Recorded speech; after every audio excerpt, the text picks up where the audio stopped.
घर ऐसा होना चाहिए जहाँ पर सुकून हो, शांति हो, सुख समृद्धि हो। लेकिन कई घर ऐसे होते हैं, बात करना तो दूर, वहाँ पर सांस लेने तक का मन नहीं करता है। श्री स्वामी समर्थ। स्वागत है आपका मेरे यूट्यूब चैनल में। आशा करती हूँ आप सब लोग एकदम ठीक होंगे। अक्सर लोग घर तो बना लेते हैं। अब घर बनाना कोई बहुत ज़्यादा बड़ी बात नहीं रह गई है, लेकिन घर ऐसा हो जहाँ पर हमें वो सब चीज़ें मिले, वो सब चीज़ें हमारे अनुकूल हो जैसे कि हम चाहते हैं। क्योंकि क्या है, हमारे घर की वाइब्स हमसे जुड़ी होती है। हमारे घर में जो भी आता है उसको वो वातावरण महसूस होने लगता है कि हम किस जगह आ गए। कई बार क्या होता है, हम कहीं जाते हैं किसी के घर पर और ऐसा लगता है कि बस अब मुझे निकलना है यहाँ से। आपका मन ही नहीं लगता है, आपका कुछ खाने पीने में मन नहीं लगता है, खाना पीना तो दूर, आपका बात करने में भी मन नहीं लगता है। और आप फिर सोचते हैं कि अब अगली बार तो नहीं आएंगे, कुछ रहेगा तो इसी को अपने घर बुला लेंगे। लेकिन दूसरी तरफ जब आप किसी के घर जाते हैं तो आपको ऐसा लगता है कि ये क्या करते हैं, कितना सुकून है इनके घर में, कितना प्यार है इन लोगों में, कुछ अलग ही वाइब्स है इनके घर में। तो घर छोटा या बड़ा ये मायने नहीं रखता है। घर ऐसा हो जिसमें आपको खुशियाँ मिले, जहाँ की वाइब्स अच्छी हो, जहाँ पे आपकी ग्रोथ हो, घर के लोग एक दूसरे के साथ प्यार से रह रहे हो। आजकल कुछ भी होता है, लोग बोलते हैं अरे मैंने तो ये शादी करके गलती करी, अरे ये घर ही सही नहीं है, अरे तुम ही ऐसे हो। मीन्स कंप्लेन, आपके रिश्तों में कंप्लेन आने लगती है। ऐसा क्यों होता है? ऐसा इसलिए होता है क्योंकि हमारे घर में हमने वो बीज ही सही तरीके से नहीं बोया है। देखिए, रिश्ते जो होते हैं कोई डिटर्जेंट नहीं होता है कि पहले इस्तेमाल करें फिर विश्वास करें। रिश्ते इन्वेस्टमेंट होते हैं, लाइफ टाइम इन्वेस्टमेंट है, और प्यार का इन्वेस्टमेंट है, रिश्तों का इन्वेस्टमेंट है, अपनेपन का इन्वेस्टमेंट है। तो वो कब आएगा? जब आपके घर की वाइब्स भी वैसी होगी।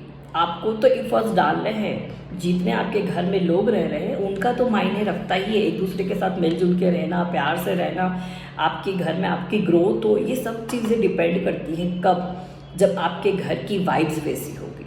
और वो कब आएगी? जब आप कुछ छोटे छोटे उपाय करेंगे। पहली बात, अपने घर में लोगों की भलाई बुराई करना आप बंद करिए।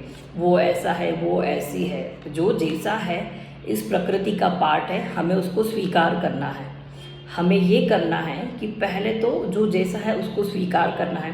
दूसरा, अगर हम स्वीकार नहीं कर पा रहे तो वो दायरा, वो दूरी मेंटेन करें जिससे कि हमारी वाइब्स खराब नहीं हो, हमारे घर का वातावरण खराब नहीं हो।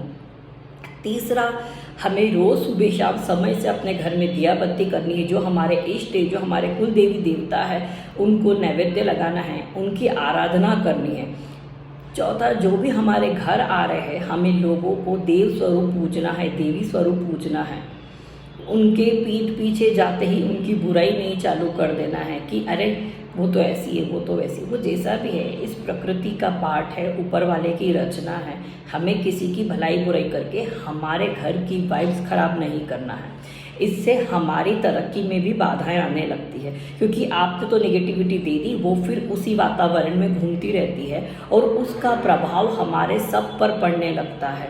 हमारे बच्चों पे पड़ता है, हम पर पड़ता है, हमसे जुड़े जितने भी लोग हैं उन सब पे पड़ने लगता है। तो जब पता है कि प्रकृति में हम जो दे देंगे वही जब हमारे पास लौट कर आता है, तो फिर क्यों हम ये नेगेटिव बीज अपने लिए बोए? क्यों हमारे घर की वाइब्स हम खराब करें? तो आज से हमें सबसे पहले जो भी हमारे घर आ रहा है उसको देव स्वरूप मानना है। दूसरा, हमारे घर में किसी की भी हमको भलाई बुराई नहीं करनी है। जो व्यक्ति जैसा है उसको हमें वैसे ही स्वीकार करना है। चौथा, हमें एक नियम डालना है कि घर के जितने भी लोग हैं आपस में प्यार से रहेंगे, क्योंकि रिश्ता इन्वेस्टमेंट है, बजाय कि कंप्लेंट करने के।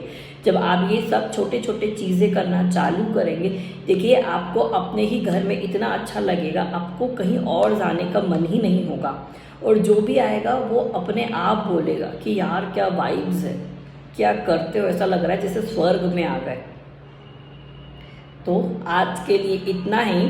फिर मिलते हैं हमारे अगले वीडियो में। Ta-ta bye bye. Shri Swami समर्थ।